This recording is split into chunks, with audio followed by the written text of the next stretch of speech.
Indian contract act CA foundation का chapter first है, जिसमें आज हम पढ़ने जा रहे हैं व्हाट इज़ कॉन्ट्रैक्ट। इसका इंट्रोडक्शन आगे बेसिक्स है, वो आपको खुद पढ़ना है और हम कॉन्ट्रैक्ट से शुरू करेंगे। तो हम पहले जानेंगे कॉन्ट्रैक्ट क्या होता है, कॉन्ट्रैक्ट कैसे बनता है, इसके एलिमेंट्स क्या क्या हैं। ठीक है, देखो, the term contract is defined under section 2H of Indian contract act 1872। पहले तो हम ये बात जानते हैं कि कोई भी डेफिनेशन सीए फाउंडेशन के लॉ में सारी डेफिनेशन कहाँ दी होती है, सेक्शन 2 में।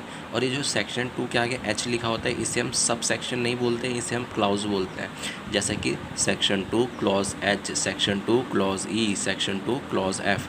अगर 2 के यहाँ पे लिखा था सेक्शन 3, तो हम इसे पढ़ते हैं सब सेक्शन H। तो जो भी चीज़ 2 के साथ दी होगी उसे हम सब सेक्शन ना पढ़ के क्लाउज पढ़ेंगे। ठीक है, अब हम पढ़ते हैं कॉन्ट्रैक्ट की डेफिनेशन। तो कॉन्ट्रैक्ट होता है an agreement enforceable by law, यानी कि कोई भी एग्रीमेंट जो कि इन्फोर्सेबल बाय लॉ है।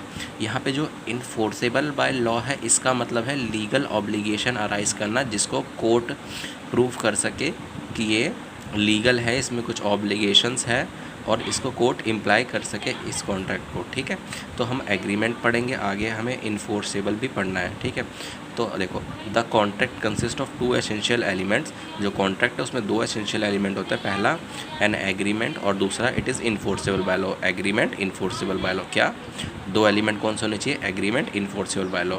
Agreement, enforceable by law. तो पहले हम एग्रीमेंट पढ़ते हैं और फिर हम इन्फोर्सेबल बाय लॉ इसके नीचे पढ़ेंगे। ठीक है, तो चलो पहले एग्रीमेंट पढ़ते हैं। देखो, the term agreement give in section 2, इसको क्या, section 2 clause E, sub section नहीं, क्लॉज E होता है, जिसके जो भी 2 के साथ जो भी होगा उसे हम क्लॉज पढ़ेंगे। ठीक है, तो हम देखते हैं। अब देखो, of the act is defined every promises और set of promises forming consideration to each other. कुछ समझ नहीं आया। ए है, बी है। ए ने बोला मैं आपको कार दूंगा, बी ने बोला मैं आपको 1,00,000 रुपये दूंगा। ठीक है, देखो पहली लाइन क्या है, एवरी प्रोमिसेस और सेट ऑफ प्रोमिसेस। ए का प्रॉमिस क्या है, ए का प्रॉमिस है बी को कार देना। ठीक है, और बी का प्रॉमिस क्या है, 1,00,000 रुपये देना। ठीक है, तो एवरी प्रोमिसेस, और जब दोनों के प्रोमिसेस को मिला देंगे तो क्या, सेट ऑफ प्रोमिसेस, यानी कि एवरी प्रोमिसेस, हर प्रॉमिस या set of promise forming a consideration to each other. अब देखो, ए के लिए कंसिडरेशन क्या है, ए को कार देना है, पैसे लेना है, बी को कार लेना है, पैसे देना है ना। दोनों कुछ ना कुछ एक दूसरे को दे ले रहे हैं, और इन दोनों का प्रोमिसेस को हम सेट ऑफ प्रोमिसेस कहेंगे, क्योंकि ये एक से ज़्यादा प्रॉमिस है। कंसिडरेशन एक दूसरे के लिए फॉल कर रहे हैं, कंसिडरेशन इसको कुछ देना है, इसको कुछ लेना है, दोनों को एक दूसरे से लेना देना करना है। ठीक है, तो ये हो गया एग्रीमेंट, इन दोनों के बीच में एग्रीमेंट हो गया। तो हम एक बार सेक्शन में एग्रीमेंट की डेफिनेशन दोबारा पढ़ते हैं। The term agreement given in section 2, क्या चीज़, section 2 clause of the act is defined as every promises and every set of promises forming consideration to each other.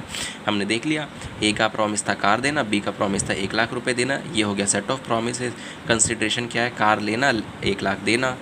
ठीक है, ये कंसिडरेशन हो गया, ईच अदर, इसके दोनों इन्वॉल्व है। ठीक है, तो ये हो गया एग्रीमेंट। ठीक है, अब देखो बच्चों, अभी हमने एग्रीमेंट पढ़ा, इसमें हमें कोई टेक्निकल वर्ड नहीं दिखाई दिया प्रॉमिस को छोड़ के। यहाँ पे भी प्रॉमिस, कंसिडरेशन हम आगे पढ़ने वाले क्या हो गया, उसके ऊपर पूरा एक यूनिट है। तो अब हम सेक्शन 2 क्लॉज डी में हम प्रॉमिसेस पढ़ते हैं। ठीक है, देखो, when a person to whom proposal is to be made signifies his assent thereto, the proposal is said to be accepted. Proposal when accepted become promise. कुछ भी समझ नहीं आया, अभी समझ आएगा। ठीक है, देखो इसमें क्या बोला, when a person to whom proposal is to be made. A ने ऑफ़र किया बी को, यानी कि ए ने प्रपोजल दिया बी को कि क्या तुम मेरी कार खरीदोगे। When a person to whom proposal is to be made, यहाँ पे प्रपोजल किसको मिला है, बी को। When a person to whom का मतलब जिसको मिला है, signifies his assent thereto. Assent का मतलब आप लिख दो मंजूरी, मंजूरी लिख लो आप अपनी नोटबुक में। एसेंट का मतलब मंजूरी, अपनी रजामंदी देना, अपना सलाह हाँ या ना करना। ठीक है, जब बी अपनी एसेंट दे देगा, the proposal is said to be accepted. जब ये ए ने जो प्रपोजल किया बी को, क्या तुम मेरी कार खरीदोगे, और ये सिग्निफाई कर देगा अपना आंसर और ये बोलेगा हाँ मैं ख़रीदूँगा, तो the proposal is said to be accepted. जब ये अपना एसेंट दे देगा, अपनी मंजूरी दे देगा, तो जो ए ने बी को प्रपोज़ल किया है ना, वो अब प्रपोज़ल नहीं रह जाएगा, वो अब एक्सेप्टेड हो जाएगा। और जब when proposal when accepted become promise, और जब ए ने इसको ऑफ़र दिया बी को और बी हाँ कर देगा, और उसके बाद ये जो प्रपोज़ल है ये प्रॉमिस बन जाएगा। अब प्रॉमिस बन गया ये, और जब कई सारे प्रॉमिस, एक या एक से ज़्यादा प्रॉमिस कंसिडरेशन फॉर्म कर दे तो वो एग्रीमेंट बन जाते हैं। आपको समझ आया? Agreement, promises. एग्रीमेंट में हमने क्या पढ़ा? Every promise set of promise forming a consideration to each other. A का प्रॉमिस था कार देना, बी का प्रॉमिस था 1 लाख देना, ये हो गया सेट ऑफ प्रॉमिसेस, क्योंकि इसमें 2 प्रॉमिसेस आ रहे हैं, ठीक है। और उसके बाद forming consideration to each other, इसका कार और इसका 1 लाख रुपए, ये दोनों एक दूसरे कंसिडरेशन हो गए। और प्रॉमिस हमने पढ़ लिया, when a person to whom proposal is to made signifies assent thereof, when proposal is accepted become promise. जब ए ने ऑफ़र किया बी को, प्रपोज़ल किया बी को, क्या तुम मेरी कार खरीदोगे, बी ने अपनी हाँ कर दी, एसेंट दे दी। जब इसको प्रपोज़ल को एसेंट मिल गई तो वो क्या हो गया? एक्सेप्ट हो गया, बी ने एक्सेप्ट कर लिया। और जब प्रपोज़ल एक्सेप्ट हो जाता है तो ये प्रॉमिस बन जाता है। आई होप आपको समझ आ गया होगा यहाँ तक। The following point emerge from the above definition. Definition से पॉइंट निकाल के दे रखे हैं, पूरे लॉ में ऐसा ही होगा, डेफिनेशन उससे पॉइंट। अभी कंसिडरेशन जो चैप्टर पढ़ेंगे उसमें पूरा जो डेफिनेशन है उसी पे पूरी यूनिट बेस्ड है। तो देखो, the following point emerge from the above definition, इस डेफिनेशन से ये one person to whom proposal is to be made, जो कि मैंने आपको बताया, person to whom proposal is to be made signifies is assent, ये सिग्निफाई कर देता है। तो जो प्रपोजल होता है वो एक्सेप्टेड हो जाता है, और जब एक्सेप्टेड हो जाता है तो प्रॉमिस बन जाता है, ठीक है। देखो, अभी तक हमने ओवरव्यू क्या पढ़ा? Agreement enforceable by law. Contract में क्या होता है? An agreement which is enforceable by law. हमने एग्रीमेंट पढ़ लिया, एग्रीमेंट के अंदर प्रॉमिस आता है जो कि हमने पढ़ लिया है, ठीक है। अब हम देखते हैं इन्फोर्सेबल बाय लॉ का मतलब क्या होता है। जिस भी कॉन्ट्रैक्ट में, एग्रीमेंट में इन्फोर्सेबिलिटी बाय लॉ होगी वो कॉन्ट्रैक्ट बन जाएगा, ठीक है। देखो, an agreement to become a contract must give rise to legal obligation which mean duly enforceable by law. जो भी एग्रीमेंट होगा उसको कॉन्ट्रैक्ट बनने के लिए लीगली उसको इन्फोर्स करवाना ज़रूरी है, वो लीगली कानूनी तौर तरीके से ऑब्लिगेशन खड़ा करना चाहिए। एक एग्ज़ाम्पल से समझते हैं। इस एग्ज़ाम्पल में जब इसने एक्सेप्टेंस दे दी बी ने तो ये एग्रीमेंट हो गया, और इन्फोर्सेबल बाय लॉ ये इस पे केस कर सकता है अगर इसको कार नहीं, वो 1 लाख रुपए नहीं मिले तो। बी इस पे केस कर सकता है अगर ये कार नहीं मिले, तो ये इन्फोर्सेबिलिटी बाय लॉ है। An agreement to give a contract must give rise legal obligation. इसमें लीगल ऑब्लिगेशन होनी चाहिए, कोई चैरिटी, कोई गिफ्ट नहीं, कोई डोनेशन नहीं, ये सब नहीं होना चाहिए। जैसे इसमें बेल्फर वर्सेस वेल्फर का केस है, इसमें मिस बेल्फर और मिसेस बेल्फर ने एक कॉन्ट्रैक्ट एग्रीमेंट किया था कि मैं आपको कुछ ऐसी फैमिली के लिए अब्रॉड से पैसे भेजूंगा ताकि आप यहाँ पे हमारी फैमिली की लिविंग चल सके, और मिस्टर बेल्फर फॉरेन में रहते थे। तो ये एक कॉन्ट्रैक्ट नहीं है क्योंकि इसमें लीगल ऑब्लिगेशन नहीं है, ये एक सोशल कॉन्ट्रैक्ट है। और उसके बाद कॉन्ट्रैक्ट तो हमने पढ़ लिया, एक्सेप्टेंस, परफॉर्मेंस और agreement plus enforceability by law. देखो, A agree with B to sell car, 2 lakh में इसने car, here A is under the obligation to give a car. A किस ऑब्लिगेशन में है? ए की क्या वो है ऑब्लिगेशन, जिम्मेवारी कि वो बी को कार दे, और B has right to receive the car of और पेमेंट, और बी के पास राइट है रिसीव करने का कार, कब? पेमेंट पे। कब? कितनी पेमेंट? 2 लाख रुपए। Also B has under obligation to pay 2 lakh और right to receive 2 lakh. B has obligation to pay 2 lakh and A has right to receive 2 lakh. इसमें वही है कि मैं आपको कार बेच रहा हूँ, आप मुझे 2 लाख दे रहे हो, तो मेरा ऑब्लिगेशन है कार बेचना और मेरा राइट है आपसे कार लेना। आपका राइट है मुझसे कार लेना, आपका ऑब्लिगेशन है मुझे 2 लाख रुपए देना, ठीक है। सेम एज़ यही है। अब देखो, इसमें आ गया ये एग्रीमेंट है, ये सोशल एग्रीमेंट है। किसी ने के पापा ने अपने बेटे से कहा कि मैं आपको इतना पॉकेट अलाउंस यानी कि पॉकेट मनी दूंगा, तो उसके बाद पापा ने नहीं दिया तो क्या बेटा कोर्ट में जा सकता है? नहीं जा सकता। क्यों? क्योंकि यहाँ पे कंसिडरेशन नहीं है, बदले में बेटे ने कुछ नहीं दिया। तो ये एक तरह का सोशल एग्रीमेंट है, और सोशल एग्रीमेंट के लिए आप कोर्ट में नहीं जा सकते। कोई एग्रीमेंट इन्फोर्सेबल बाय लॉ हो जाएगा, कॉन्ट्रैक्ट बन जाएगा। कॉन्ट्रैक्ट को आप कोर्ट में ले जा सकते हो अगर वो पूरा नहीं किया किसी भी पार्टी ने। एक पेज हो गया, अब हम अगला पेज पढ़ेंगे। इधर एग्रीमेंट और कॉन्ट्रैक्ट के बीच में डिफरेंस दे रखा है, मीनिंग दे रखा है।